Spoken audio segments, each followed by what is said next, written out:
Merci de nous rejoindre sur Niger 24. Messieurs, dames, bonsoir et bienvenue en ce journal de 20h45 que je l'insigne honneur de vous présenter.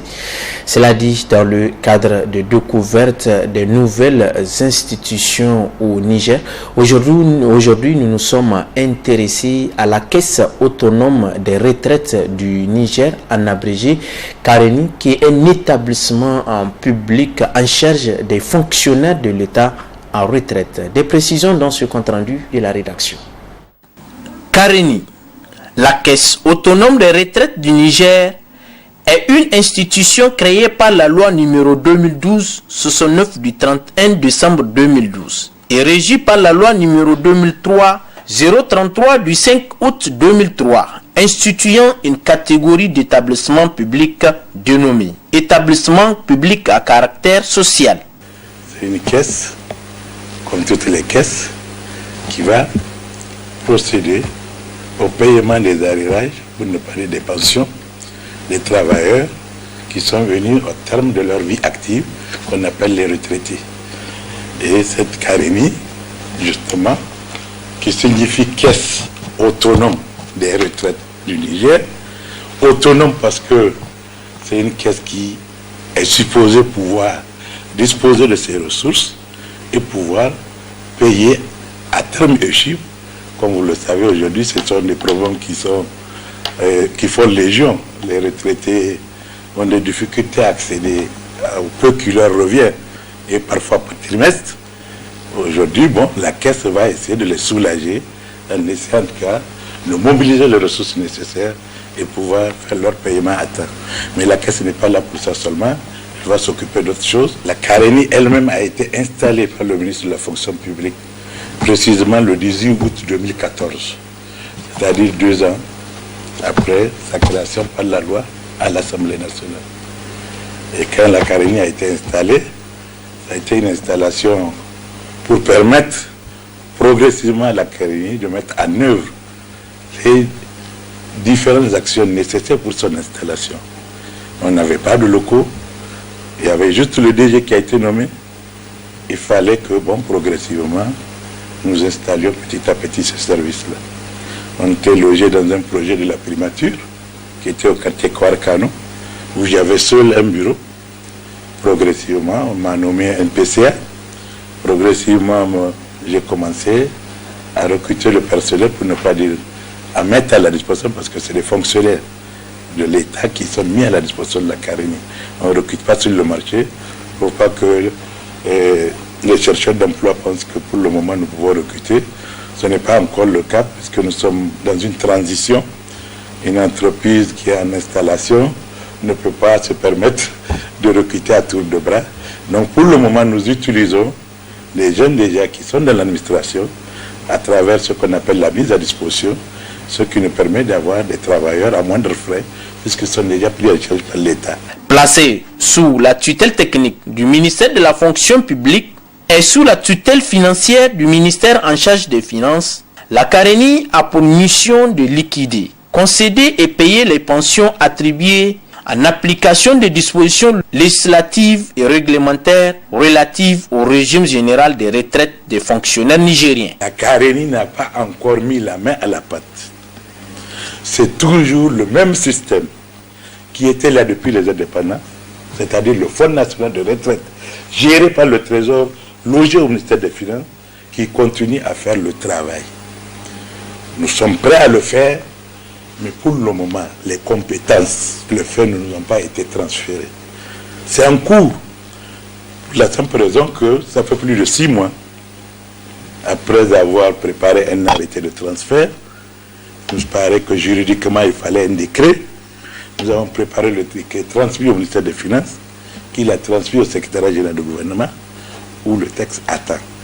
Et tant que c'est une affaire d'argent, tant qu'on ne nous dit pas qu'à partir de demain, c'est à vous de vous occuper de faire ces activités, nous sommes obligés d'attendre que l'État nous le concède. La CARENI est chargée des fonctionnaires, des militaires, des magistrats, bref, de tous les travailleurs publics, souvent qui relèvent du statut général de la fonction publique ou des autres statuts annexes. A noter que la CARENI dispose pour le recouvrement de ses créances des mêmes privilèges que le trésor public. Ces privilèges prennent rang immédiatement après les créances du salaire et celles relatives au paiement des prestations au personnel affilié.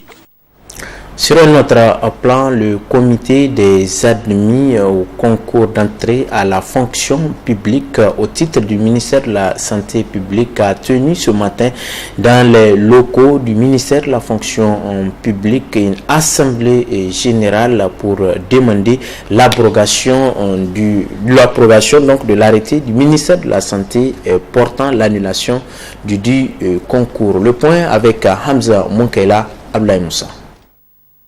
Le comité des admis au concours du ministère de la Santé publique ne désespère pas. Quelques 6 mois après l'abrogation des résultats de ce concours, le comité demande aux autorités la réhabilitation de tous les candidats méritants. Notre combat noble sera sans merci. Il s'étendra sur toute la durée de temps aussi longtemps que durera cette décision hâtive d'abrogation de l'ensemble des résultats. Cette erreur grossière commise à partir du ministère de la fonction publique. L'Assemblée générale d'aujourd'hui marque le début du commencement d'une lutte sans merci contre l'injustice dont nous sommes victimes. Cette forme d'injustice qui est la sanction totale qui nous a infligée. Cette sanction totale qui se traduit à travers l'abrogation de l'ensemble des résultats. Pour le président de ce comité, ils sont victimes d'une injustice sociale pour la bonne et simple raison que ce concours a été organisé par les agents du ministère de la fonction publique et ceux de la santé publique. S'il y a donc à sanctionner, ça ne pourrait être que ces derniers. À la justice de relever et de sanctionner les fonctionnaires délicats et indélicats qui ont accepté d'agir contre leur devoir de conduire selon les normes officielles les charges publiques. Aujourd'hui, nous réitérons l'objectif de la création de notre comité, qui est la réhabilitation des méritants de toutes les listes, sans distinction de la première ou de la deuxième liste. Parce que dans toutes les listes, il y en a plein de méritants.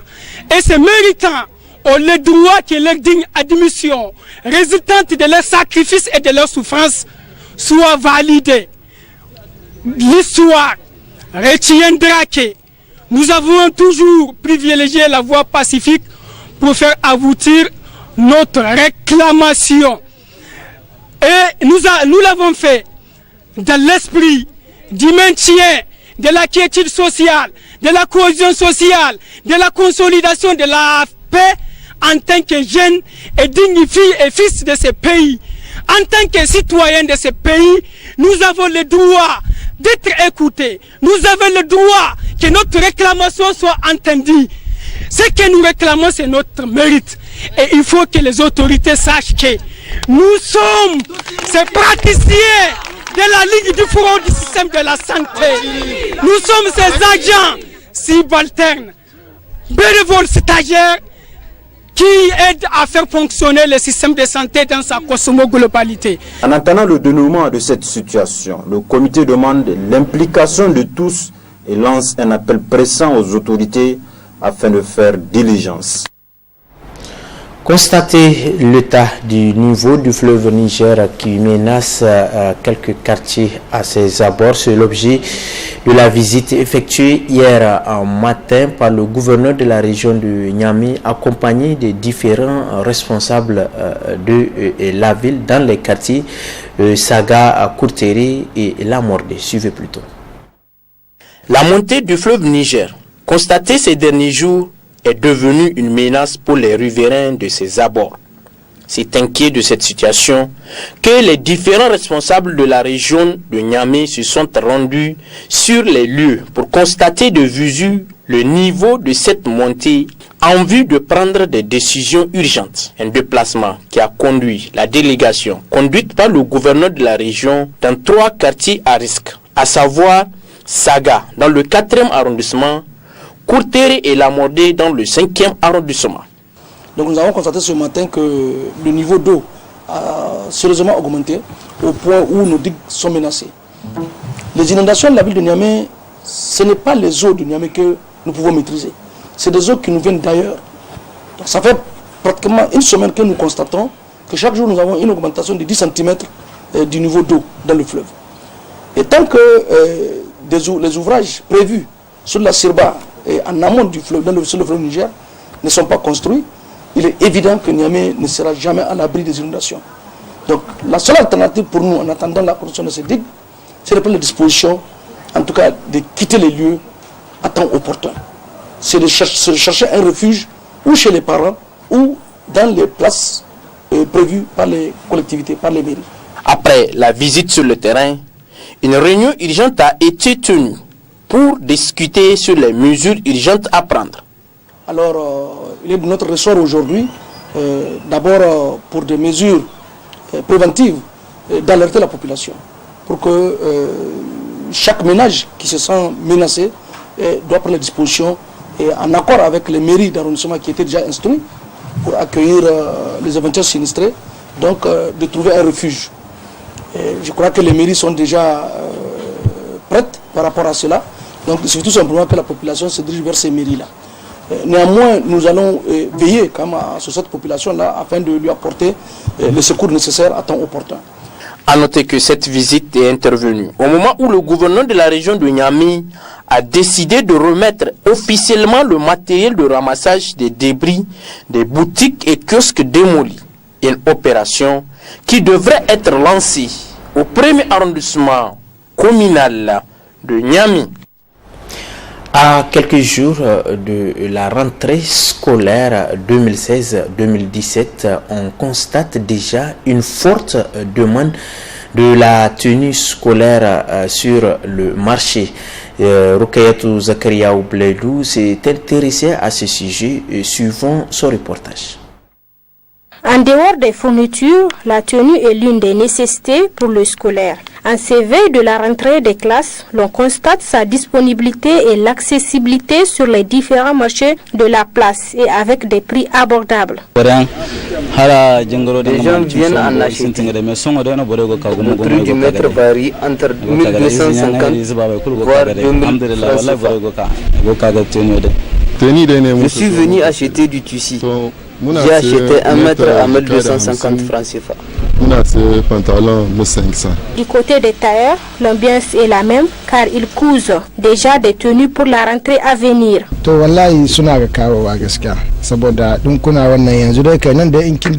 gens viennent en abondance car actuellement je couds des tissus de différentes écoles. Les noirs, les verts, les gris, les kaki, Malgré les dépenses effectuées pour la fête de Tabaski, les parents d'élèves et étudiants sont nombreux à se procurer de ces tenues scolaires. Du sport dans ce journal avec l'ouverture ce matin d'un stage de formation des entraîneurs de triathlon. Une cérémonie qui a vu la présence de plusieurs invités de marque. Le compte rendu avec Ibrahim Soumela Mourabdou. Ils sont 25 stagiaires venus des 4 régions du Niger pour participer au stage de formation de triathlon organisé par la fédération de la dite discipline. Ces 2 experts internationaux qui sont venus pour la circonstance. Le stage de formation d'entraîneurs de triathlon que nous avons l'honneur et le privilège d'organiser regroupera 25 stagiaires dont des représentants de chaque région de notre pays, des forces armées nationales, de la gendarmerie nationale, de la garde nationale, de l'Institut national de la jeunesse et des sports, de la piscine olympique et du club Les Sahéliens de Niamey. À cette occasion, je voudrais féliciter tous les stagiaires retenus à cette formation et leur demander de faire preuve d'engagement, de disponibilité, de sérieux, de don de soi et de curiosité afin de profiter au maximum de la présence des 2 experts mis à notre disposition. La réussite du triathlon dans notre pays dépendra exclusivement de vous. En prenant à cette occasion la parole, l'expert Friza Dominique n'a pas oublié de remercier la Fédération nigérienne de triathlon pour les efforts fournis malgré son jeune âge, mais également rappeler aux stagiaires l'importance de la rencontre. À Niamey au Niger pour cette première formation en langue française. C'est important. Monsieur le Président, je vous remercie. Je remercie votre fédération de nous accueillir à Niamey et je vous remercie d'avoir également mis à notre disposition ces locaux confortables et tout à fait adaptés à cette formation. J'ai entendu que vous étiez une jeune fédération, 2016, mais néanmoins une fédération dynamique, puisque vous avez déjà organisé une manifestation sportive, une compétition, et que vous recevez aujourd'hui, vous organisez aujourd'hui à Niamey cette première formation d'entraîneurs, de facilitateurs, avec 24 personnes présentes, ce qui est un nombre important pour une première formation dans un pays où le triathlon vient juste de naître. Après 3 jours de formation, les stagiaires seront mis à l'épreuve pour une formation pratique. En prélude à la rencontre entre le Niger et le Gabon, entrant dans le cadre des éliminatoires de la CAN U17 Madagascar 2017, le staff technique du MENA KD a tenu ce matin une conférence de presse pour faire le point sur les préparatifs de cette rencontre. Retrouvons nos chroniqueurs sportifs Ibrahim Soumela Mourabdou. Le sélectionneur adjoint du MENA KD, le directeur de stage, le préparateur physique et le capitaine de l'équipe ont co-animé ce matin au siège de la FENIFOOT une conférence de presse relative à la rencontre samedi prochain du MENA KD contre les Panteros du Gabon. Dernière ligne droite pour la qualification Madagascar 2017. À la question de savoir l'état d'esprit des joueurs et de l'absence à la conférence du sélectionneur principal, voici la réponse du sélectionneur adjoint. Nous n'avons pas de cas de blessure sérieux qui peut entraver en tout cas la participation de tous les jeunes en tout cas qui seront retenus pour ce match. Tout le monde se porte bien, l'esprit, le moral il est haut et nous sommes fin prêts à disputer ce match ce samedi 17 Inch'Allah. C'est un staff technique dans lequel j'ai été désigné, je suis son adjoint et j'ai été désigné, il m'a désigné pour le représenter à cette réunion technique. Et je ne pense pas que je dois lui demander les raisons pour lesquelles il ne pourra pas malheureusement être là à cette conférence. J'obéis à un supérieur. Le directeur de stage a répondu à la préoccupation des journalistes, à savoir les primes des joueurs. Il a indiqué que l'argent vient en seconde position pour ces joueurs. Ils veulent grandir leur rêve, devenir des professionnels. La motivation n'est pas seulement pécuniaire. Il y a aussi l'avenir des enfants, leur envie de devenir des joueurs. Je crois que c'est plus important que les gens qui vont gagner aujourd'hui. Et vous savez, il y a même plus loin, Mahmoud Kingare qui a parlé qu'ils sont conscients du poids qu'ils supportent pour l'avenir du football nigérien. Je pense que ça là, c'est encore plus important que l'argent. Ils sont pressés d'en découdre. Le capitaine du MENA KD appelle les Nigériens à faire massivement le déplacement. Bon, la population nigérienne vient nous soutenir jusqu'au bout. On va jouer le samedi contre le Gabon, au stade municipal de Niamey. L'entrée c'est gratuit. On veut la population nigérienne vient nous soutenir jusqu'au bout. Inch'Allah, on va gagner ce match-là. Jouer à l'offensive, c'est bien, sans ouvrir bien sûr des brèches derrière. Niger-Gabon, c'est pour le samedi 17 septembre au stade municipal. L'entrée est gratuite.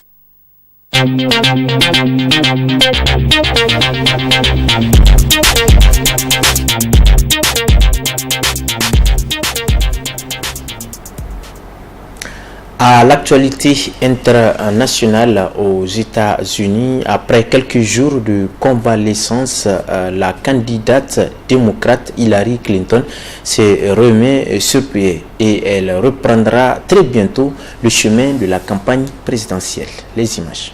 Après un week-end noir, le camp Clinton vient à la rescousse de sa candidate. Je sais que vous vous souciez d'elle, et moi aussi. Mais je vais vous dire, je suis en campagne depuis le 22 juillet. Hillary l'est depuis 18 mois. Je suis épaté par son énergie. J'ai du mal à la suivre.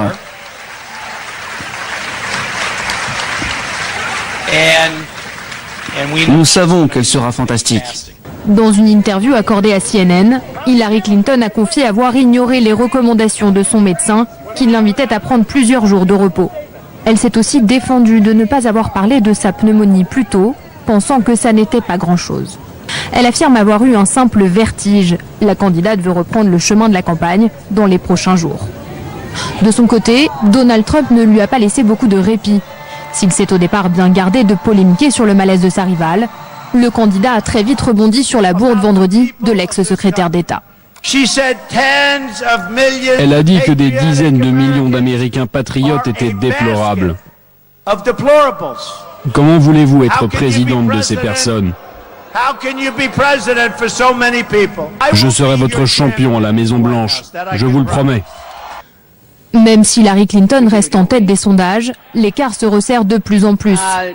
La candidate démocrate n'a plus que quelques semaines pour prouver aux Américains qu'elle est toujours d'attaque pour battre Donald Trump en novembre. En Syrie, après son entrée en vigueur, la trêve continue toujours et pourtant l'aide humanitaire peine à atteindre les populations des zones tenues par les rebelles. Ses habitants en avaient perdu l'habitude. Les armes se sont quasiment tues à Alep. Mais la situation reste critique. L'aide humanitaire se fait toujours attendre. Les accès aux villes assiégées ne sont toujours pas sécurisés. D'où cet appel des Nations Unies adressé à Moscou et à Washington. Les Nations Unies souhaitent dès à présent saisir l'opportunité de livrer de l'aide humanitaire à Alep et dans les villes assiégées difficiles d'accès. Il est essentiel que les négociations entre Syriens reprennent pour que le peuple sente un réel changement dans sa vie quotidienne. À la frontière turque, un convoi de 20 camions est prêt à livrer cette aide. Un mois de nourriture pour environ 40 000 personnes. Mais leur sécurité vers la ville d'Alep n'est pas assurée. L'armée syrienne occupe toujours la route du Castello, un axe stratégique, le seul par lequel l'aide peut être convoyée dans le quartier est d'Alep. Dans la ville, la situation reste précaire. Les rues étaient toujours vides, mais maintenant les gens vont et viennent. Les gens peuvent jouer et tout le monde est plus ou moins content. Mais le problème, c'est que les marchés restent vides. La démilitarisation de la route du Castello est pourtant l'une des conditions négociées par Moscou et Washington. D'après l'état-major russe, le retrait des troupes syriennes est prévu dans la matinée. En Philippines, le président philippin est accusé de meurtre par un tueur repenti. C'est devant la commission sénatoriale qu'Edgar Mato Bato a livré ses révélations. Selon lui, le président Rodrigo Duterte a tué un enquêteur du ministère de la Justice et a ordonné le meurtre d'un opposant. Les images. Rodrigo Duterte a du sang sur les mains. En plus, c'est un donneur d'ordre. C'est l'accusation d'Edgar Mato Bato. L'homme se présente comme un ancien des escadrons de la mort. Il était interrogé ce jeudi dans le cadre d'une enquête sur l'augmentation des homicides depuis l'investiture du nouveau président le 30 juin. Rodrigo Duterte nous avait ordonné de tuer. Nous ne connaissions même pas le nom de nos victimes. Lui et son équipe nous appelaient et nous demandaient de tuer quelqu'un à Davao. Davao, l'une des plus grandes villes du pays, est aussi celle où Rodrigo Duterte, le président philippin, a été maire pendant près de 3 décennies. Les assassinats à Davao ont commencé en 1988 et ont duré jusqu'en 2013. Je pense que nous avons tué plus de 1000 personnes, rien qu'à Davao. Criminels, dealers, voleurs ou simples opposants. Beaucoup furent étranglés, brûlés ou jetés à la mer. Illustration du sadisme ordinaire de ces milices. Face à ces accusations, le porte-parole du président a réagi. Je ne crois pas qu'il ait été capable de donner une telle directive. La Commission des droits de l'homme a enquêté sur ce sujet il y a longtemps et n'a donné aucune suite judiciaire. Depuis de longues années, les organisations des droits de l'homme accusent Rodrigo Duterte d'avoir financé de telles milices à Davao. C'est la première fois qu'un témoignage vient étayer leurs accusations. Voilà, c'est tout pour ce journal. Merci à vous de l'avoir suivi et au revoir.